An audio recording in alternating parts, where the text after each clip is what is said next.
Hello दोस्तों, welcome to my YouTube channel.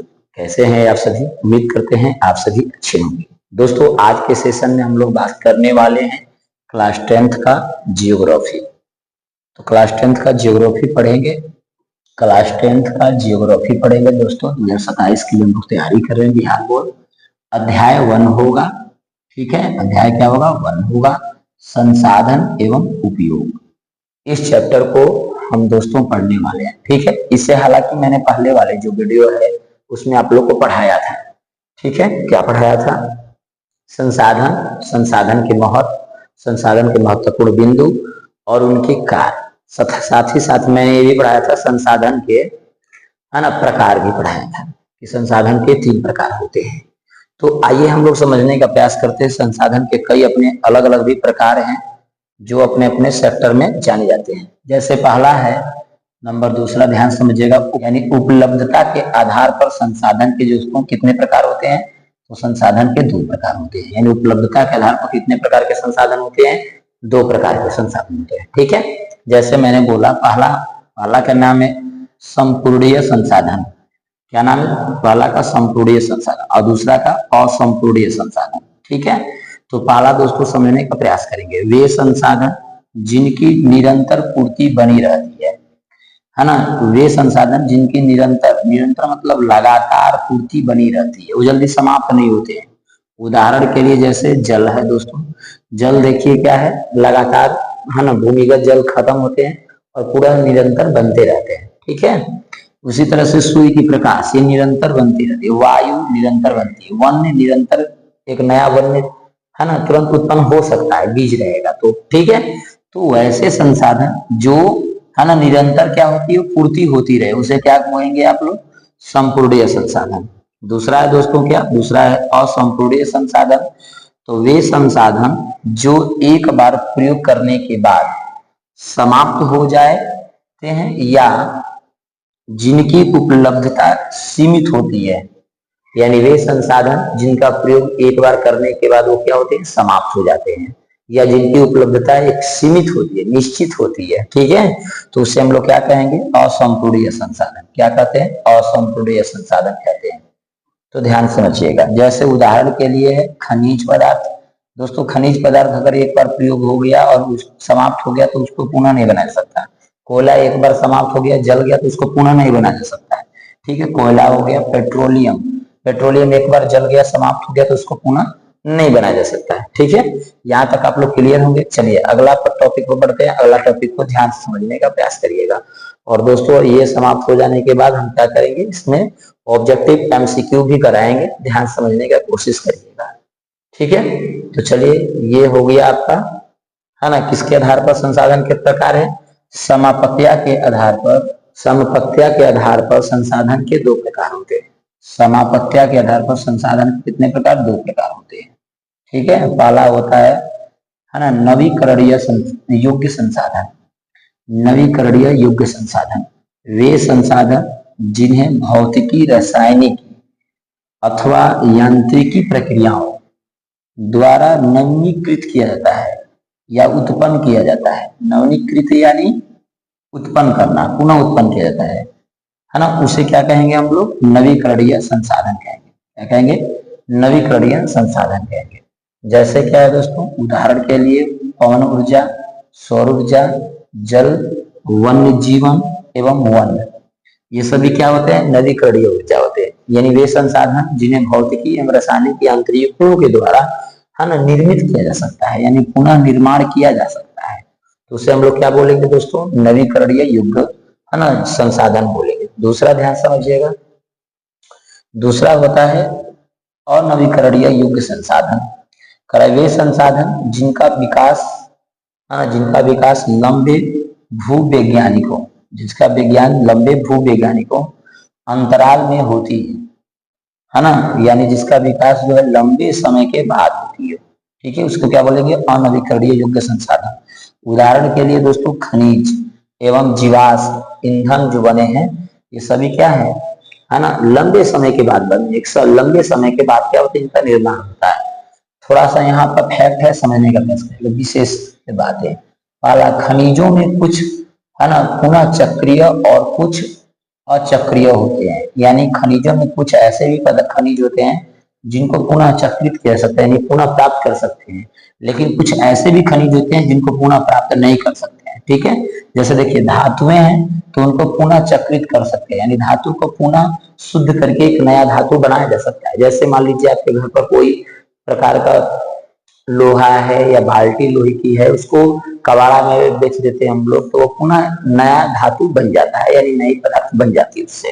ठीक है, जीवाश्म ईंधन, जीवाश्म ईंधन अचक्रीय है, एक बार बन गया तो दूसरी बार फिर वो नहीं बन सकता, तो ये हो जाएगा अचक्रीय। क्लियर, यहाँ तक तो सभी लोग क्लियर होंगे। हालांकि मैंने पहले वाले स्लाइड में फैक्ट नहीं बताया, उसको थोड़ा सा फैक्ट को समझा लेते हैं, ध्यान से देखिएगा।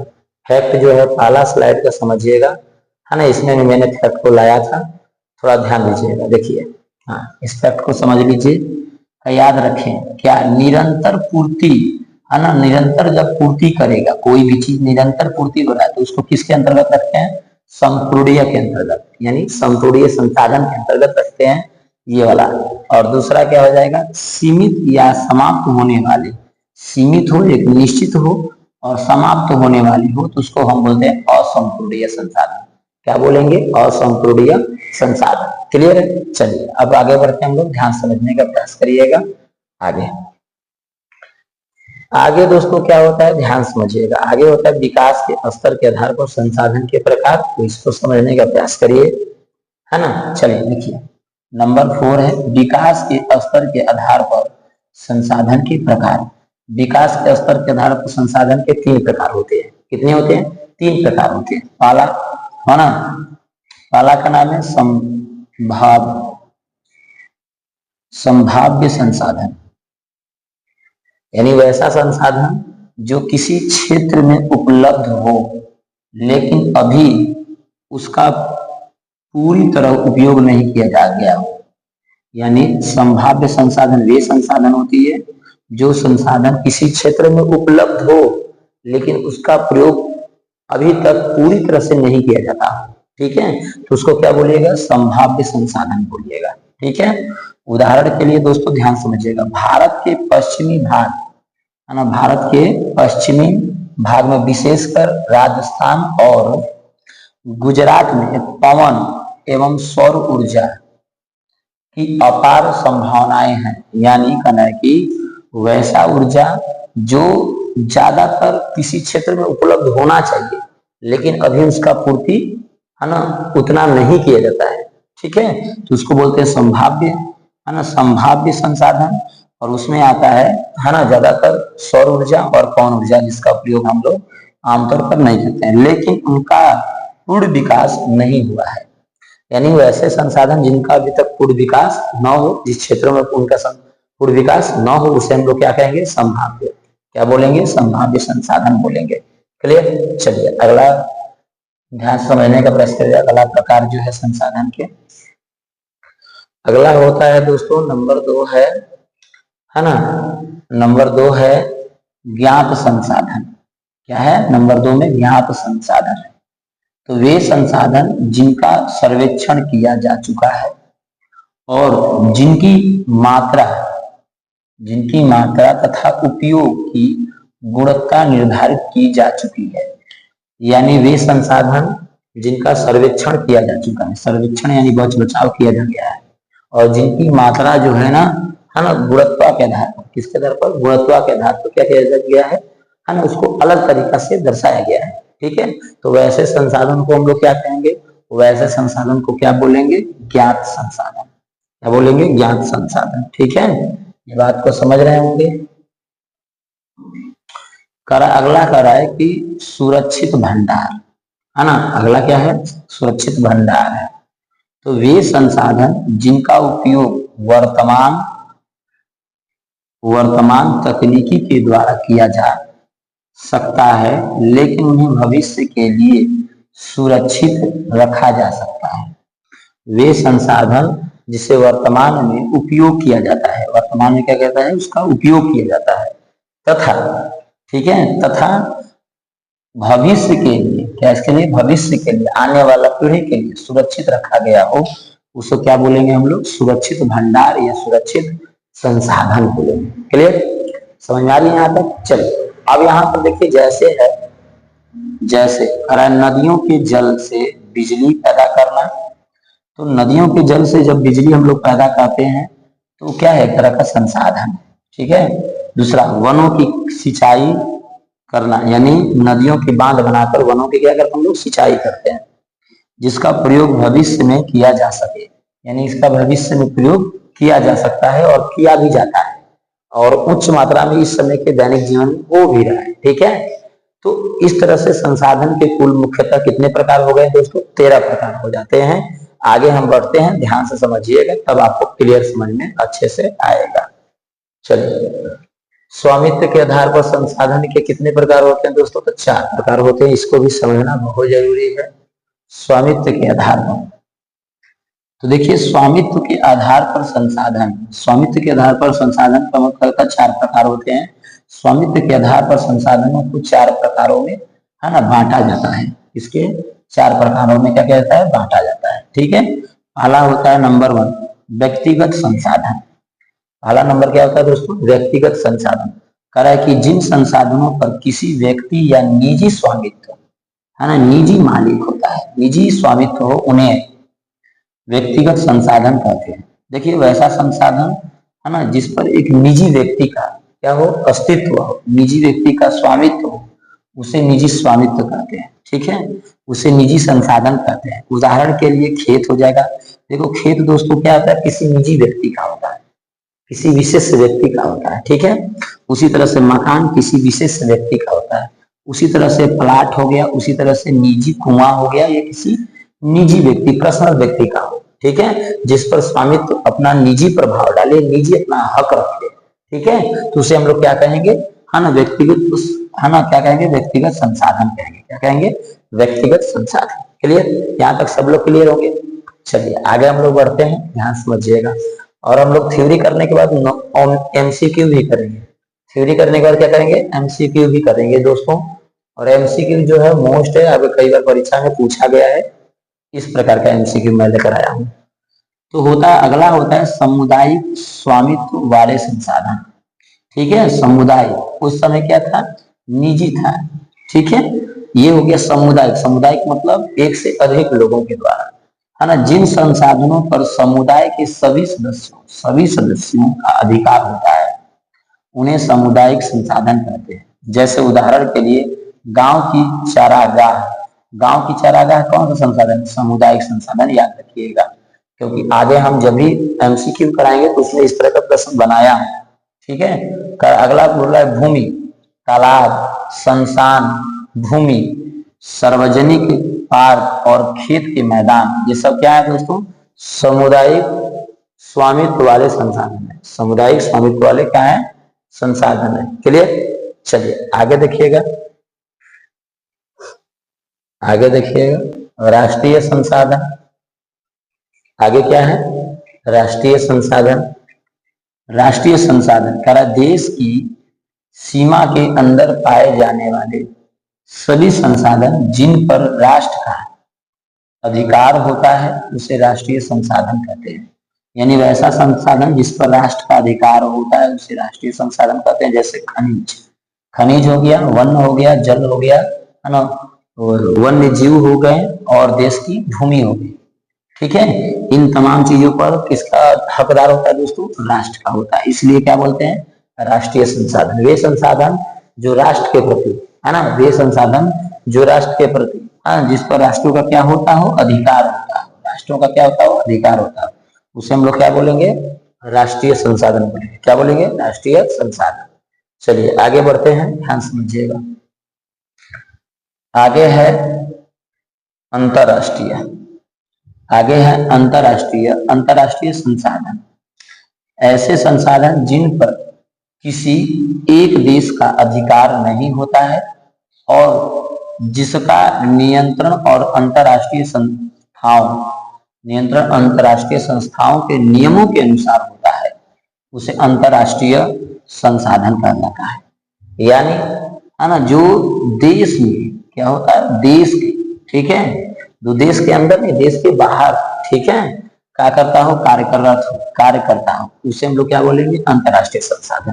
या वैसे संसाधन जिन पर किसी भी देश का अधिकार नहीं होता है, वैसा संसाधन जिस पर किसी देश का अधिकार नहीं होता है, वैसे संसाधन को अंतर्राष्ट्रीय संसाधन कहते हैं। जैसे उदाहरण के लिए आपको समझना, तट रेखा से 200 किलोमीटर, है ना, अगर या 200 समुद्री मील के आगे के खुले महासागरीय संसाधन जो होती है वो किसके अंतर्गत आती है? अंतर्राष्ट्रीय संसाधन के अंतर्गत आती है। उस पर किसी भी देश का अधिकार नहीं होता है। ठीक है, यहाँ तक सभी लोग क्लियर है? चलिए आगे बढ़ते हैं, ध्यान समझिएगा। आगे बढ़ते हैं। अब यहाँ पर दोस्तों मैंने जो जो बात कहा है यहाँ पर एक लाइन में याद रखने का मैंने तरीका स्टाइल बताया है। ठीक है, इसको याद रख सकते हैं, ध्यान दीजिएगा। करा एक लाइन में याद रखें। ठीक है भाई, ये एक लाइन में ही याद कर लेते हैं। चलिए, पहला उत्पत्ति। उत्पत्ति के आधार पर जब देखा जाए तो दो प्रकार के संसाधन थे, एक था जैव और दूसरा था अजैव। ठीक। उपलब्धता, उपलब्धता के आधार पर दो प्रकार के संसाधन हुआ, संपूर्णीयता और असंपूर्णीयता। क्लियर। और समापत्ति के आधार पर नवीकरणीय योग्य संसाधन और दूसरा है अनवीकरणीय योग्य संसाधन। विकास के आधार पर देखा जाए तो संभाव्य विकास, ज्ञात संसाधन, सुरक्षित भंडार संसाधन, ये तीन प्रकार के होते हैं। व्यक्ति, समुदाय, राष्ट्र और अंतरराष्ट्रीय, है ना, ये जो है चार प्रकार के क्या होते हैं? चार प्रकार के संसाधन होते हैं। ठीक है, ये आपको जानना जरूरी है। किसके आधार पर थे दोस्तों? तो मैंने इससे पहले अभी भी आपको बताया कि ध्यान से समझिएगा। देखिए ध्यान से समझिए, विकास के आधार पर कितने प्रकार के संसाधन हैं? तीन प्रकार के हैं, है ना। तो विकास के आधार पर संसाधन कितने प्रकार के हैं? तीन प्रकार के। ज्ञात संसाधन, सुरक्षित भंडार संसाधन और एक ऊपर देख लीजिए भाव्य संसाधन है। क्लियर। तो ये तीन प्रकार के संसाधन। ठीक है, स्वामित्व के आधार पर कितने प्रकार के संसाधन? चार प्रकार के। व्यक्तिगत संसाधन, सामुदायिक संसाधन और एक होता है राष्ट्रीय और एक होता है अंतरराष्ट्रीय संसाधन। ठीक है, ये बात देखिए। ठीक है, इसीलिए मैंने आप लोग को ये बात बताया, समझाया। ठीक है, तो ध्यान समझिएगा। यानी व्यक्तिगत, व्यक्तित्व, सामुदायिक, राष्ट्र और अंतरराष्ट्रीय संसाधन कितने प्रकार के संसाधन हो गए? चार प्रकार के हो गए। तो देखिए दोस्तों, इसका टोटल संसाधन भी कितने प्रकार होंगे यहाँ पर? ध्यान समझिएगा। यहाँ पर हो गए दो संसाधन के प्रकार, यहाँ पर भी हो गए दो संसाधन के प्रकार, यहाँ पर हो गए दो संसाधन के प्रकार, यहाँ पर हो गए तीन। यहाँ पर कितने हैं? तीन है यहाँ पर। ठीक है, तो तीन हो गए। और यहाँ पर कितने हैं दोस्तों? यहाँ पर है चार। ठीक है, तो चार, सबको जोड़ दीजिए। तो चार और तीन सात, सात ये छह, छह 12, एक 13, यानी टोटल हो गया कितना दोस्तों? 13 संसाधन। यानी संसाधन टोटल कितने प्रकार के होते हैं? 13 प्रकार के होते हैं। ये बात क्लियर होना चाहिए। ठीक है, चलिए अब हम लोग एमसीक्यू करेंगे। क्या करेंगे दोस्तों? एमसीक्यू करेंगे। चलिए आज का पहला जो प्रश्न होगा, है ना, मोस्ट इंपोर्टेंट होगा, ध्यान से समझिएगा। पहला प्रश्न हमें, स्वामित्व के आधार पर संसाधनों को कितने प्रकारों में बांटा जाता है दोस्तों? तो स्वामित्व के आधार पर संसाधनों को चार प्रकार में बांटा गया था। तो ये हो जाएगा आंसर, सीजर आंसर। ठीक है, आगे प्रश्न को देखिएगा। अगला प्रश्न, प्रश्न नंबर 2। खेत और मकान किस प्रकार के संसाधन के उदाहरण है? राष्ट्रीय है, व्यक्तिगत है, सामुदायिक है, अंतरराष्ट्रीय है। दोस्तों खेत और मकान जो होते हैं व्यक्तिगत संसाधन के प्रकार हैं। तो ये हो जाएगा व्यक्तिगत संसाधन आपका हो जाएगा, क्योंकि खेत और मकान किसी व्यक्ति विशेष से काम होता है। तो दोस्तों आपका आंसर हो जाएगा B is the right answer. ठीक है, आगे चलिए, आगे ध्यान समझने का प्रयास करिएगा। क्वेश्चन नंबर दोस्तों 3 है, ध्यान समझिएगा। गांव की चरागाह भूमि किस प्रकार का संसाधन है? व्यक्तिगत है, राष्ट्रीय है, सामुदायिक है, अंतरराष्ट्रीय है। तो दोस्तों गांव के जो चारागाह होते हैं वो किस कौन सा संसाधन के अंतर्गत है? सामुदायिक। तो आपका आंसर हो जाएगा सी इज द राइट आंसर। ठीक है, अगला प्रश्न को देखिएगा। अगला प्रश्न है दोस्तों प्रश्न नंबर 4।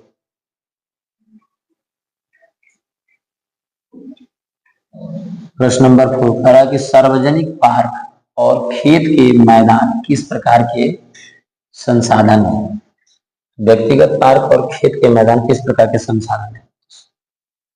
व्यक्तिगत है, सामुदायिक है, राष्ट्रीय है, अंतर्राष्ट्रीय है। आपसे पूछ रहा है सार्वजनिक पार्क, खेत के मैदान किस प्रकार के हैं? तो दोस्तों सामुदायिक है। किस प्रकार के हैं? सामुदायिक। तो आपका आंसर हो जाएगा B is the right answer. ठीक है, ध्यान रखिएगा। अगला प्रश्न को देखिएगा। हम ये सभी थ्योरी को कराए हैं और सभी प्रश्न को भी करा देंगे। क्लियर? चलिए अगला प्रश्न को देखिएगा। प्रश्न नंबर 5 है, करा देश के वन और वन्य जीव किस प्रकार के संसाधन है? देश का वन और वन्य जीव किस प्रकार के संसाधन है? व्यक्तिगत है, सामुदायिक है, राष्ट्रीय है, अंतर्राष्ट्रीय है। तो दोस्तों वन हो गया और वन्य जीव, तो ये क्या है? राष्ट्रीय संसाधन के अंतर्गत आते हैं, क्योंकि इस पर राष्ट्र का हक होता है, देश का हक होता है, इसलिए आपका आंसर हो जाएगा सी इज द राइट आंसर। ठीक है, अगला प्रश्न को देखिएगा। अगला जो प्रश्न है प्रश्न नंबर 6। प्रश्न नंबर 6 है, करा खनिज पदार्थ सामान्यतः किस प्रकार के संसाधन माने जाते हैं? तो खनिज पदार्थ जो होते हैं ज्यादातर दोस्तों व्यक्तिगत की, राष्ट्रीय की, सामुदायिक की, अंतर्राष्ट्रीय। खनिज पदार्थ पर हकदार किसका होता है दोस्तों? राष्ट्र का होता है। किसका होता है? राष्ट्र का। तो जब राष्ट्र का होगा तो राष्ट्रीय संसाधन, कौन सा संसाधन?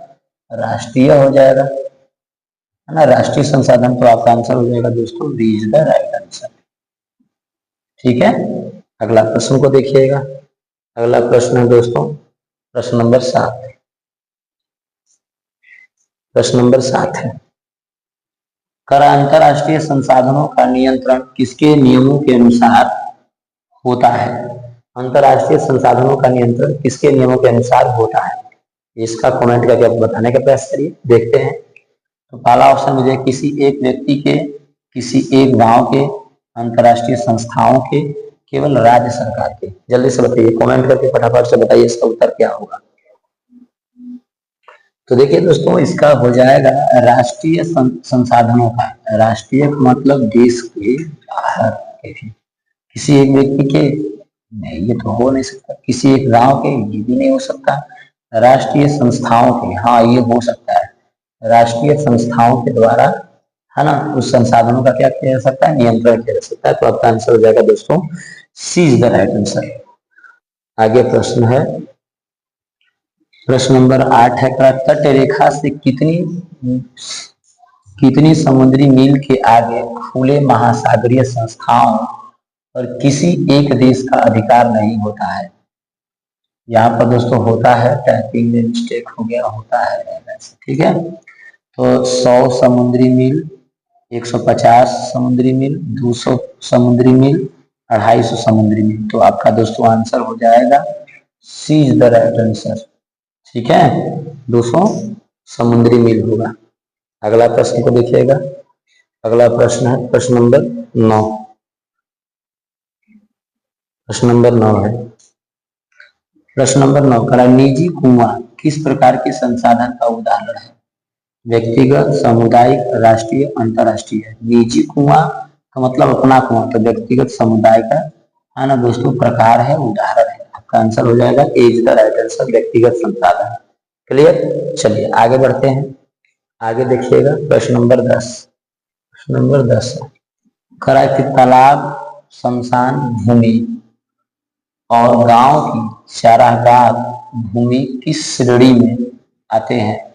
व्यक्तिगत संसाधन, सामुदायिक संसाधन, राष्ट्रीय संसाधन, अंतर्राष्ट्रीय संसाधन। तो दोस्तों व्यक्तिगत संसाधन जो निजी व्यक्ति का हो, ये तो गलत हो जाएगा। सामुदायिक संसाधन, है ना, सामुदायिक संसाधन, तालाब है, तालाब पर सबका अधिकार है, शमशान भूमि पर सबका अधिकार है, गांव के चारागाह। तो दोस्तों आपका आंसर हो जाएगा B is the right answer. ठीक है, राष्ट्रीय संसाधन में राष्ट्र का अधिकार होता है, खनिज पदार्थ, वन्य जीव पर। अंतरराष्ट्रीय संसाधन पर विदेश का अधिकार होता है। तो ये तीनों गलत हो जाएगा और आपका आंसर हो जाएगा B is the right answer. ठीक है, चलिए अगला प्रश्न को देखिएगा। अगला प्रश्न है प्रश्न नंबर 11। प्रश्न नंबर 11 है, उपलब्धता के आधार पर संसाधनों को कितने वर्गों में बांटा गया है? 1 में, 2 में, 3 में, 4 में। तो उपलब्धता के दोस्तों आधार पर संसाधनों को 2 वर्ग में बांटा गया है। तो आपका आंसर हो जाएगा B is the right answer. ठीक है, चलिए अगला प्रश्न है, अगला प्रश्न को देखिएगा, प्रश्न नंबर 12। प्रश्न नंबर 12 करा कि संपूर्ण संसाधन किसे कहते हैं, है ना, जो एक बार प्रयोग में समाप्त हो जाए, जिसकी निरंतर पूर्ति बनी रहे, जो केवल भारत में पाए जाते हैं, जो केवल खनिज होते हैं। तो दोस्तों देखिए, संपूर्ण संसाधन वे संसाधन जो निरंतर बनती रहती है, मैंने बताया भी था, थ्योरी में कराया भी है। तो आपका आंसर क्या हो जाएगा, B is the right answer, जो निरंतर क्या हो, बनती रहती हो, बने। ठीक है, जैसे जल, जल क्या है, निरंतर बनती रहती है, जल आपूर्ति निरंतर होती रहती है। बरसात के दिनों में क्या होता है, जल ऊपर सतह पर आ जाते हैं और वही धीरे धीरे सब जल क्या होता है, नीचे चला जाता है, भूमिगत जल बन जाता है। ठीक है, तो ये निरंतर पूर्ति होते रहते हैं। अगला देखिए, 12वां क्वेश्चन, सॉरी क्वेश्चन नंबर 13 करा निम्न में से कौन सा संपूर्ण संसाधन है, निम्न में से कौन सा संपूर्ण संसाधन है, कोयला है, पेट्रोलियम है, सूर्य का प्रकाश है, लौह अयस्क है। तो दोस्तों देखिए, कोयला एक बार इस्तेमाल होने के बाद तो बनेगा नहीं, पेट्रोलियम एक बार इस्तेमाल होने के बाद बनेगा नहीं, लौह अयस्क एक बार उपयोग हो गया तो उसको बनाया जा सकता है, लेकिन सूर्य का प्रकाश हो जाएगा, जो आपका सी इज द राइट आंसर, क्योंकि संपूर्ण संसाधन बता रहा है। लौह अयस्क ये दोस्तों क्या होते हैं, एक बार बन गए तो जल्दी नष्ट भी नहीं होते। तो आपका आंसर हो जाएगा सी इज द राइट आंसर। अगला प्रश्न देखिएगा, अगला प्रश्न नंबर 14 करा असंपूर्ण संसाधनों की उपलब्धता कैसी होती है ना, असीमित होती है, सीमित होती है, हमेशा बढ़ती रहती है ना, सभी जगह समान होता है। तो देखिए, संपूर्ण संसाधन वैसे संसाधन, है ना, वैसे संसाधन जो असंपूर्ण है, यानी असीमित मात्रा में, असीमित मात्रा में। ठीक है, तो इसका आंसर हो जाएगा दोस्तों इज द राइट आंसर। ठीक है, अगला प्रश्न को देखिएगा, अगला प्रश्न है प्रश्न नंबर 15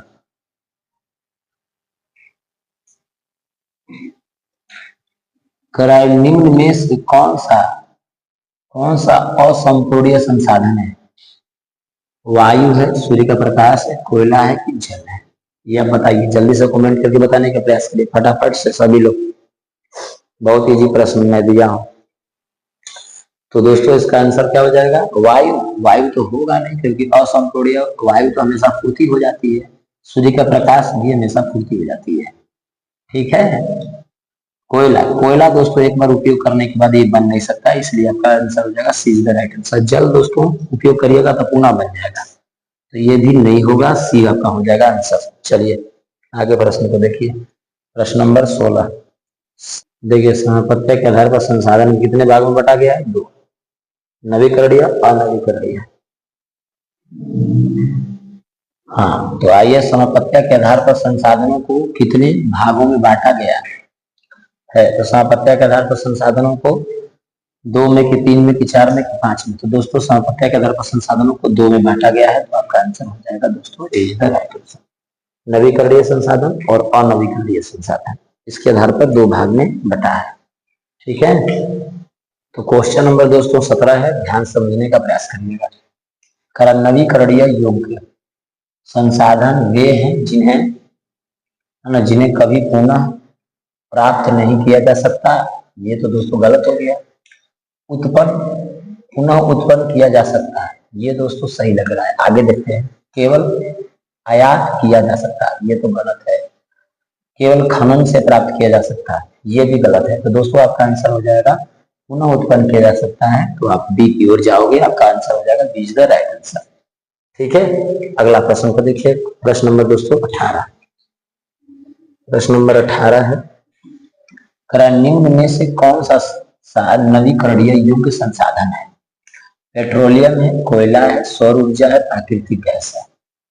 तो दोस्तों नवीकरणीय का मतलब होता है जिससे बनाया जा सकता है, पुनः बना सकता है। क्या पेट्रोलियम बन सकता है, बिल्कुल गलत। कोयला बन सकता है, बिल्कुल गलत। प्राकृतिक गैस ये भी नहीं बन सकता है।